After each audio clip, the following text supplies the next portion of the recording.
To the best of my knowledge, the information in this presentation is accurate as of the 11th of February 2024.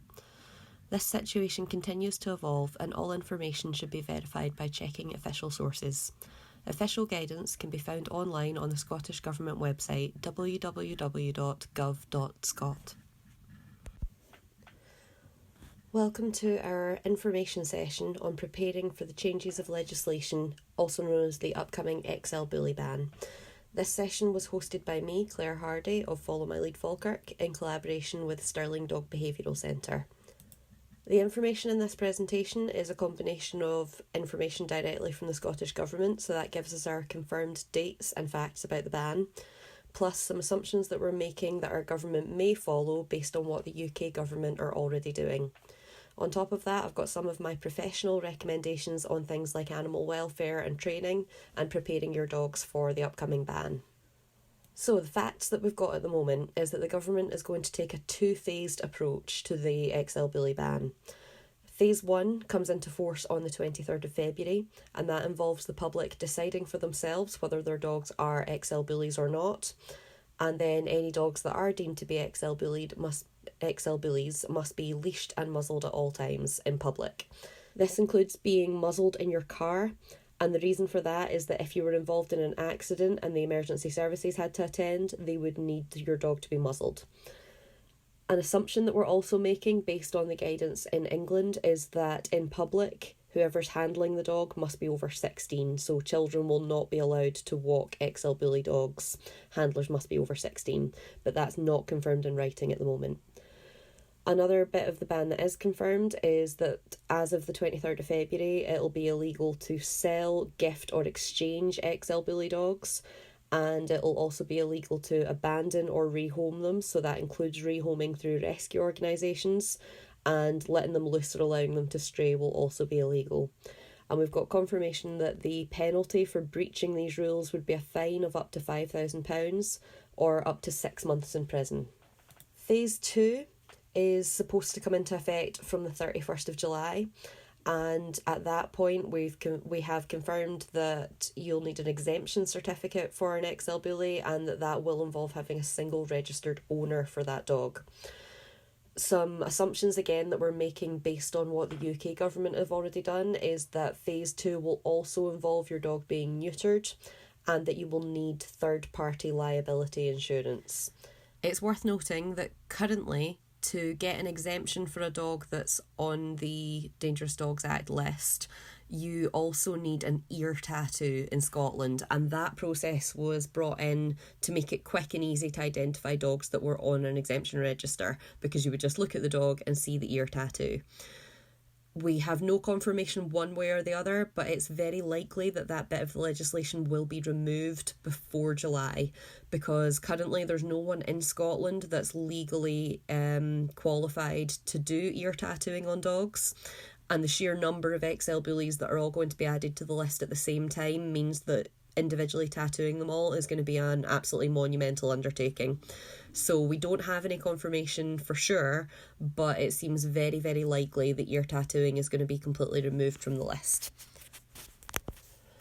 XL Bully puppies technically are not affected by phase 1 if they are under the height requirements for an XL Bully, because until your puppy reaches a certain height, they are a standard American Bully, they are not an XL. So if your puppy is under the height requirements when phase 1 comes into force, they will not need to be muzzled in public. But if the exemption process goes live and you believe that your puppy will meet the height requirements, you will need to exempt them. Once exempted, they will be an XL Bully and they will need to comply with all of the regulations. So that means that right now, if your puppy is under the height requirements, he's not an XL Bully, you're not affected by phase 1. But when the exemption process comes into force, even if your dog hasn't changed and is still at that point under height, if you exempt him, you've got to comply with all of the rules. DEFRA have acknowledged in England that there will be a de-exemption process coming into force at some point. So that means that if you exempted your puppy and he then didn't meet the height requirements, you could de-exempt. But that process isn't in place yet. There's an acknowledgement that that process will be required, but they haven't done anything about it at this time. So what about dogs that are XL Bully type? And this is a really subjective point because there are so many dogs that are similar to XL Bullies but are not XL Bullies, and this is a really difficult place to be as an owner. So if your dog is definitely another breed, if your dog is a Canis Corso, a Dog de Bordeaux, a Mastiff, and you know that for sure, then he's not an XL Bully. If he is registered with the Kennel Club as another breed, he's not an XL Bully. And if your dog is under the height requirement, which we'll go on to talk about in a minute, if he's under that height requirement, he's not an XL Bully. However, dogs that might be of type, dogs that are an unknown breed, dogs that are standard bullies but bigger than they should be, all of those dogs that might fall into the type should be compared to the photos and descriptions on the government website. The photos on this slide are from the government website showing examples of what XL Bully type dogs look like. You will find a detailed description of an XL Bully dog on their website that you can compare it to, and the criteria that the Scottish Government are using is the same as the criteria that the UK Government are using. So if your dog was XL Bully type in England, he's XL Bully type in Scotland as well. It's worth noting at this time, DNA is not being considered. If you DNA test your dog, that at the moment is completely irrelevant. So one of the key factors in this is how to measure your dog. The government have confirmed that the primary criteria they're going with for this is height. So if your dog is over 19 inches tall for females or over 20 inches tall for males and it's a bully type, then it's an XL Bully. If it's below that height, it is not an XL Bully. There's a much more detailed description on the government website, but I've tried to pull out the bits that are easy to measure, because there's a lot of information about the set of the tail and the angle of the shoulder blades and all that kind of thing. But the easiest things to measure is the height to the withers. And what you're looking at is the height from the ground to the tallest point of your dog's shoulder blades, where the spine meets the neck. That is the withers. That's the tallest point of your dog that doesn't change. So if you look at your dog, when he raises his head, he looks a bit taller. When he lowers his head, he looks a bit smaller. So the height is taken from the withers that I've pointed out there in the diagram. It's also worth noting that the elbow is roughly halfway between that tallest point on the withers and the ground. If the elbow is way higher than that, you've got a very tall leggy dog that's probably not XL type. If the elbow is much smaller than that, you've got a short-legged dog that again is more likely to be a smaller bully type. The description is all just basically big muscly dog. You've got a muscular dog with powerful neck, powerful body, big broad chest. The coat should be glossy and smooth and single coated. So if you've got a long-haired dog, it's very unlikely to be an XL Bully, but the coat type alone is not enough to go with here. Finally, the muzzle should be about 1/3 of the length of the skull. So if you measure the total length of your dog's skull, the muzzle length goes from the end of his nose to the point between his eyes, the stop, where the nose meets the top of the skull. I've used one of my own dogs here to give you an idea of where to measure from for a skull measurement. So you can see that we've got the total length from the back of his head to the tip of his nose. That gives us his skull length. And then I've taken a second measurement from below his eyes where the angle starts to slope upwards. And that gives you the muzzle length. So for him, being a sighthound, the muzzle length is about half of the total skull length. If it was about 1/3, you've got more of a bully type. You tend to find with bully types that this stop here is also more upright. So Gimli's got a long sloping face being a sighthound, but your bully type tends to have a more defined stop there. So having decided if your dog is an XL Bully type or not, if they are and you now need to comply with the Phase 1 regulations, the first thing you have to do is choose an appropriate muzzle for your dog.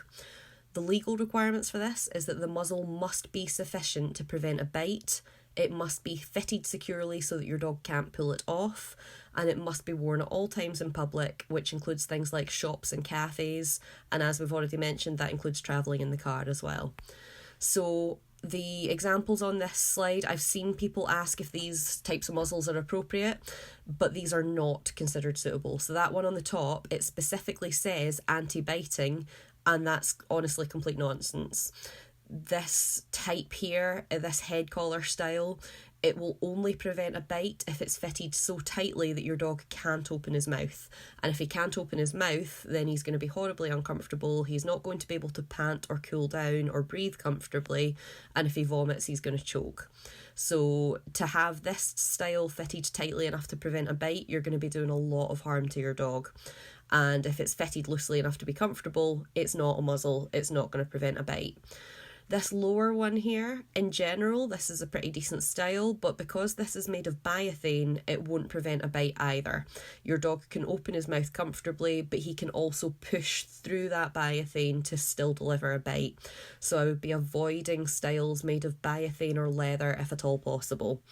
What you really want is something made of wire or heavy duty plastic or rubber, but we'll get onto that in a second. So these muzzles would be legally compliant, but they are still not ideal, and that's because the welfare requirements of your dog are that the muzzle needs to give them enough space to pant and drink and throw up, and it needs to be comfortable and non-abrasive. Unfortunately, your dog is going to be wearing this muzzle a lot, so we need something that's going to be lightweight and comfortable to wear, and that's going to give your dog as much space as possible to open their mouth, drink, eat, breathe comfortably, and if they were to become ill and vomit, they're not going to choke on that vomit. So this top muzzle here is completely unsafe. These are designed for wearing for very short bursts, so you will see vets and groomers use muzzles like this to prevent the dog from opening their mouth to bite. But similar to that one that I showed you on the last slide, if it's fitted tightly enough to prevent a bite, it is going to cause overheating and aspiration. Your dog cannot wear this comfortably and safely. The second muzzle here is a better style, and I will use this style of muzzle for muzzle training or for waiting for a couple of hours at a time, but it doesn't give your dog enough room to pant comfortably. So there's space for what we call partial panting. The mouth can open a little bit, but it's still not as comfortable as it should be. Think of it as wearing tightly fitting clothes all day. You can function, but it's not nearly as comfortable as you would like. So that brings us on to examples of good muzzles. And the unfortunate thing is that the really good muzzles look scarier. You look at these muzzles and you feel like they're very big and clunky and they take up a lot of your dog's face. So these can be quite upsetting to look at, but they're a lot more comfortable for your dog. If you look at the amount of space all three of these dogs have to open their mouths, they can pant fully. They cannot bite through the muzzle, so it's legally compliant. All of these are made of wire or heavy duty plastic or rubber. You can give them treats through these muzzles. They can drink through these muzzles. They're all lightweight, so they can be worn all day quite comfortably. The downside of these muzzles, the examples that I've given here, these will all be made to measure. So you can get the best fit for your dog, but it does take longer for these to arrive, and they tend to be a little more expensive than the ones that I've already shown you. So if you need a muzzle to comply with the restrictions coming in, then you might have to go for something like a Baskerville that you can pick up in the pet shop. But going forward, it's well worth ordering one of these types of muzzles. And quite a few of these companies at the moment are offering discounts for XL Bullies, so it's worth looking into these companies and seeing if you can get a good muzzle at a decent price.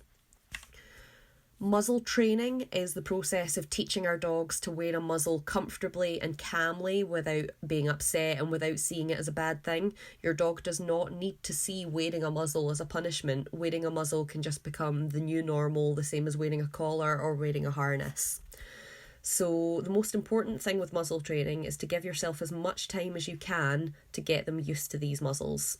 So I would be starting as soon as possible if you haven't already done so. Take it nice and slowly. Start by rewarding any interaction with the muzzle. Reward your dog for looking at it. Reward them for bringing their nose close to it and taking it away again. Reward them for increased duration, putting their nose in and holding it there for a minute and then coming away again. And that's long before you start doing up the straps and making them wear it for any length of time. I would also encourage you, while we've still got a couple of weeks left, to practice in different environments as well. So your dog doesn't need to wear this muzzle the whole time. You can take them out for their normal walk without a muzzle, whip the muzzle out halfway down your walk, play some games with it, let them wear it for a minute or so and take it off again, and just get them used to the idea that they can wear these muzzles out in public and it's not an unpleasant thing for them. There are lots of options for muzzle training videos online. I've got a couple of videos on my YouTube channel with the initial stages of muzzle training. There are also some resources that I'm sharing at the end of this presentation for free videos and free guides to things like muzzle training. So approach this as a game. It's a positive experience for your dog. They're getting rewarded for interacting with the muzzle. Most dogs that need to wear muzzles start to see it as a really enjoyable thing, because the muzzle coming out means that you're either going to play some games with it or you're going to go for a nice walk, and it's the same as your harness or collar appearing. So that brings us to choosing other types of equipment. There's no other legal specifications on the type of equipment you use on your dog. But in general, I would recommend solid, well-fitting gear for your dog. So I would be looking for harnesses and collars that are close-fitting and well-made, quite substantial. Things that have strong clips and strong buckles on them. You can see on this harness here, we've got a very solid D-ring on the front that's not going to snap under pressure. I also recommend having 2 points of contact, so say a lead that's attached to both a collar and a harness, and that way if one point fails, say your dog gets excited and pulls forward, if one point breaks, you still have them attached to you by the other point. I also use waist belts with big dogs because it gives you peace of mind that they can't pull away from you if they get excited by a cat or the sight of a person or dog, or if you have a dog that's reactive and likely to bark and lunge. They can't get away from you if they're attached to you. So I go for a solid waist belt with metal fastenings. I particularly like the Dog Gear Premium belt. If I'm going for a harness, I want something that again is solid and won't snap under pressure. If you're using a collar, it either needs to be something that fits very closely around the neck, or it needs to be a martingale style, or something that if your dog starts to pull backwards, it's not just going to pop off over their head. And you do tend to find with big chunky dogs with big broad skulls, quite often their neck is thick and solid. So the point that the collar sits on, for the collar to be loose enough to be comfortable, it can slip off over the head if they pull backwards hard enough. So that's where martingale styles can be quite good, because the martingale only tightens a little bit. It's not going to tighten all the way around the neck like a choke chain. So if your dog tries to pull backwards, it tightens enough that it can't slip off, but it's not going to over tighten enough to choke your dog. Equipment that I would avoid is anything with scissor clips or lobster clips, because these can come undone very easily. I avoid anything with lightweight or fragile hardware, so that's collars with little plastic buckles or fine D-rings. The kind of things that you might see on much smaller dogs are usually not appropriate for big chunky dogs. I also avoid H-shaped harnesses, so that's styles like you see in this picture here. And that's partly because they're less comfortable. The band that goes straight across the chest might restrict shoulder movement for a lot of dogs. But also this style is not very secure. It's much easier for your dog to back out of this style of harness versus a Y-shaped harness, which we saw in the previous slide. So if you're going for a harness, opt for a Y shape that gives them plenty of room for their shoulder to move, but you're also looking for something that they can't back out of very easily. So with our equipment in place, we want to find ways to give our dogs a good life despite these restrictions. And it's completely possible for your dog to have a thoroughly enjoyable and very valid life whilst still being leashed and muzzled.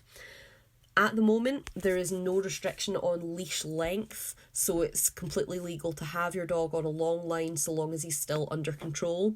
That might mean picking and choosing where he wears certain leads, so you might find that in a busier area you need a shorter lead to be truly under control, but if you're out in the middle of nowhere, a 5 metre long line might be appropriate so long as there's no one else around nearby. So if I'm working with dogs that need to be on lead a lot, I use long lines to give them as much freedom as I can while still maintaining control. And you can see the dog in this picture, he's I think he's about 6 metres ahead of me at that point, and he's got his head buried in the long grass, and it wouldn't matter at this point if he was on lead or off lead, he's still having a nice time. You can also look for things like run-free fields where your dog might be able to be off leash and unmuzzled and playing with a ball and running about with toys. If you're looking for run-free fields, it's important to check the insurance policy that each property has, because there's no legal reason that your dog can't go to these fields, but anywhere that's providing services for pets, they will have to comply with their own insurance regulations. So some places will be insured to have XL bullies in run-free fields. Other places might not have the relevant insurance for that. So if you're using places like run-free fields, inquire, check if they allow XL bullies, and check if the XL bully is allowed to have their muzzle off in that secure field. Legally, it's a secure field that only you have access to. Members of the public cannot get into it. So legally, your dog can be unmuzzled so long as the insurance company says so. You'll also find that there are a lot of sports your dog can do while being leashed and muzzled.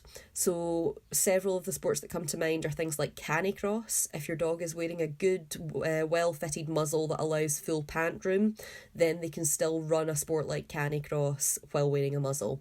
Same with man trailing. A dog can be leashed and muzzled and still enjoying man trailing. And then things like obedience classes, or heel work classes, or anything that involves your dog working with you.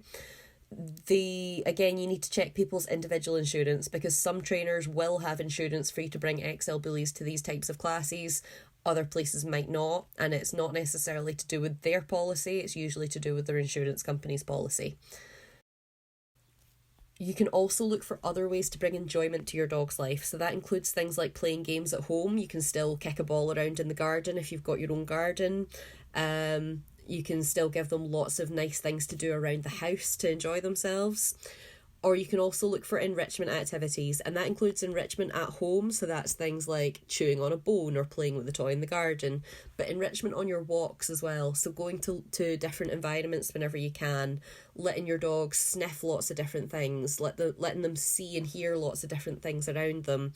They can still go to different places and have a nice time, they just happen to be on lead and wearing a muzzle while they're doing it.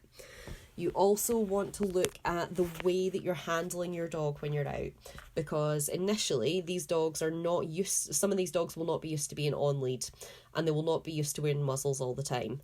So if you are feeling stressed about that and you're trying to avoid people and you're feeling awkward walking down the street with your dog, that's going to transmit to them, and they're not going to know why you're turning away from people, why they're not allowed to play with their friends in the park anymore, why you seem stressed when you're on a walk. So by keeping things as fun as possible and giving your dog as many appropriate outlets for fun and games as we can, we're going to prevent them from becoming anxious about that sort of thing. We're going to prevent them from feeling worried that they're suddenly on lead and muzzled all the time. And if you are looking for training for your dog, or you're having any behaviour problems with your dog, it's important to go to the right people for training and support. So I have made a couple of recommendations on this slide. The first is relevant at this point in time, which is at the start of February. Stirling Dog Behavioural Centre are planning to run group classes for XL bullies with small group sizes, complying with whatever regulations are in place at that point.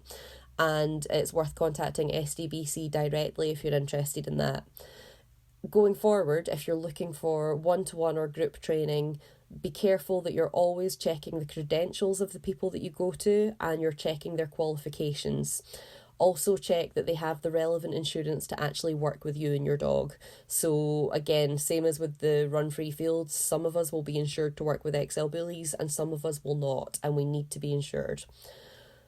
The logos that I've added here, the Animal Behaviour and Training Council and the Association of Pet Dog Trainers, these are just two of the nationally recognised bodies that regulate dog trainers. The industry as a whole is unregulated. Absolutely anyone can say that they're a dog trainer or a dog behaviourist. So that's why it can be difficult to find a good trainer that actually understands animal behaviour and has your dog's best interests and your best interests at heart. So try to research the qualifications that people say they have and try to choose people that are genuinely qualified and understand what they're talking about. ABTC and APDT both have registers and lists of accredited trainers and behaviourists. So it's worth starting there if you're looking for a dog trainer to help you out.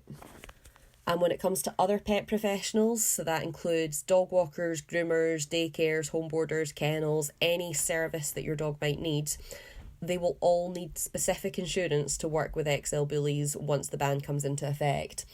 And for a lot of these services, it might mean that they're only insured to work with your dogs one-to-one. So this isn't defined specifically yet, but what we're seeing in England is that a lot of dog walkers are only allowed to take XL Bullies for solo walks, not group walks. A lot of groomers are only allowed to work with XL Bullies if they have a private room that dog can be in where they're not in contact with any other dogs or humans. So most of your services can still run, but they will need specific insurance and potentially they might have limitations placed on them. So if you do use anything like a dog walker, a home boarder, anything like that at the moment, you'll need to check that they're still insured and you'll need to check if they have any changes to their services because of this. So this brings us to phase 2. This is the section of the legislation that's likely to come into effect at the end of July. So at the moment, the only thing that has been confirmed is that from the end of July, XL Bullies will need an exemption certificate. Any dog that isn't exempt will be illegal at that point. So it's only legal to own an XL Bully after the end of July if they are registered and exempt. That's going to involve selecting a specific person that is responsible for that dog.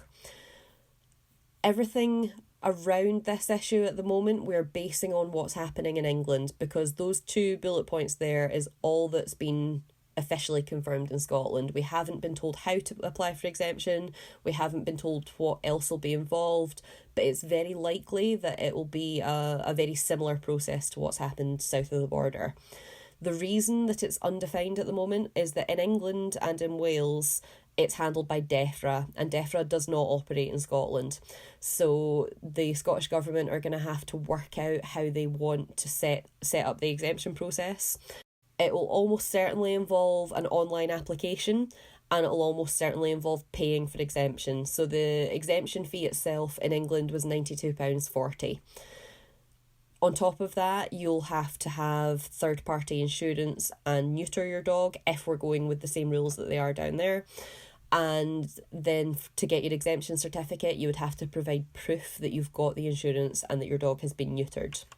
So these secondary requirements that I'm assuming, neutering is so that the breeding of XL Bullies will become impossible, is the theory. It's also necessary to have third-party liability insurance for dogs that are on the banned breeds list. And it's worth noting that for a lot of dogs that affects their health insurance. A lot of pet insurance companies are not insuring dogs that are on the banned breeds register. But equally, a lot of insurance companies are changing their policy so that if you're already registered with them, you can stay with them. And there's some companies that are just outright saying, yes, we will insure XL Bullies. So in Scotland, currently, your pet insurance as it stands shouldn't change. But by the time we get to July and the exemption process is going live, then you'll need to check your insurance policy, ask your company if you're still going to be insured or if your premiums are going to change. Something that we need to consider with registered keepers is that there are several implications if you decide that it is your dog and you're going to register them and get the exemption certificate in your name. This is particularly relevant if, say, you're a couple and you have a dog together. Only one of you can be the named keeper for that dog. And because you cannot rehome, sell, give away or abandon the dog, if you were, for example, split up, then the dog would have to stay with the registered keeper. So it's potentially going to lead to some difficult conversations, but you need to decide when the exemption process goes live, which of you actually owns the dog. Wherever the dog is registered to live, they can only leave that address for up to 30 days per year. And again, this isn't confirmed in Scotland at the moment, but it is what's happening in England. So it's a safe bet that they're going to follow the same process here.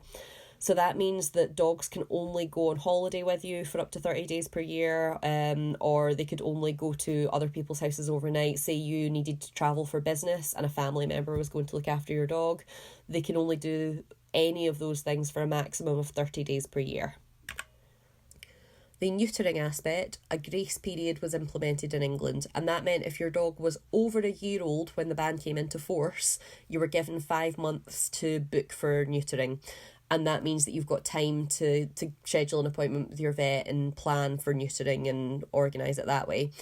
If your dog is under a year old when the ban comes into force, then you have a little bit longer. And that's so that we're not neutering dogs too young. The government don't want to say, yes, you must neuter this 5-month-old puppy right now. So dogs that were under a year old when the ban came into force were given an additional 11 months to neuter. So what that means in England is that by Christmas 2024, all XL bullies in the country should be neutered. We don't know what the deadlines are going to be in Scotland, but it's likely to be something very similar. What we would recommend is if you have no reason to hold off, then book with your vet within the next few months to get your dog neutered. If you have a medical reason not to do that, then hold off for as long as you can to see what dates the ban's coming into force and what exactly it's going to involve. But basically, if you have no reason to hold off, it's better to do it sooner rather than later so that you're not stuck in a position where you're applying for exemption, your dog is unneutered and you're declined. And finally, here are some resources that I recommend that either give you free advice and support or keep you up to date with the current guidance and the changes in the guidance. So the Dogs Trust have a lot of free advice available. They have specifically support for XL Bully owners, but they also have a lot of dog advice in general. So if you're looking for free advice on dog training or behaviour, or you're looking for other resources, they are a really, really good place to start. There are also quite a few social media pages that are useful for support and for giving you up-to-date advice from other XL Bully owners, but always use caution on social media because we're seeing a lot of misinformation. So the specific group that I've put up here is run by a forensic behaviourist, and so far all of her information in England has been fully up to date and double-checked, triple-checked. So this is quite a good resource, but any information that you get from social media, you should always verify against an official source. There are also a few links here to different companies offering discounts for XL bullies on different bits of equipment. Here are some groups giving advice on muzzle training or buying muzzles. Basically, any good sources that I already know about and trust. There will be other good sources of information out there, but this is the best starting place that I can recommend for people. That brings us to the end of this presentation. The live event that we had on Tuesday, we then had a Q&A session. Obviously that's not possible with an online version, but what I'm hoping that you've found here is that all of the information I've given has at least let you see the information in one place and given you a better idea of what you need to be doing right now to prepare for the ban and what you might need to be doing in the upcoming months. And all of these resources that I've given you should also help to provide you with up-to-date information as this situation develops. Thank you for listening.